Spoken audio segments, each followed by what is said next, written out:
ঢাকা নারায়ণগঞ্জ রুটে চলাচল করবে নতুন ট্রেন। আগামী ২৬ মার্চ থেকে রুটে পুরাতন ট্রেনের পরিবর্তে মেট্রো রেলের আদলে তৈরি নতুন আধুনিক সুযোগ সুবিধা সম্পন্ন ট্রেন চলাচল করবে।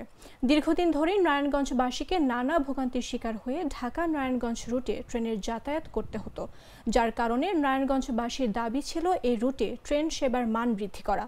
সম্প্রতি নারায়ণগঞ্জ জেলা প্রশাসক মোহাম্মদ জাহিদুল ইসলাম মিয়া যোগদানের পরপরই তার কাছে বিষয়টি উপস্থাপন করা হয়। তিনি বিষয়টি গুরুত্ব সহকারে দেখেন। সবশেষে তার ঐকান্তিক প্রচেষ্টায় নারায়ণগঞ্জবাসীর দীর্ঘদিনের ভোগান্তি লাঘবে ঢাকা নারায়ণগঞ্জ রুটে নতুন ট্রেন চলাচল শুরু হচ্ছে।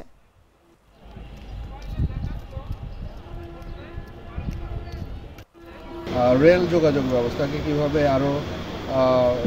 আরও বেশি জনবান্ধব করা যায়, সেই লক্ষ্যে আমরা রেল মন্ত্রণালয়ের সাথে কথা বলেছিলাম। রেল মন্ত্রণালয়ের মাননীয় সচিব স্যার আমাদের প্রতি সদয় হয়েছেন এবং সদয় হয়ে তখন আমাদের কথা দিয়েছিলেন আমাদের এই রেলের জন্য, নারায়ণগঞ্জ রেলের জন্য স্যার একটা স্টেপ নেবেন ২৬শে মার্চ থেকে।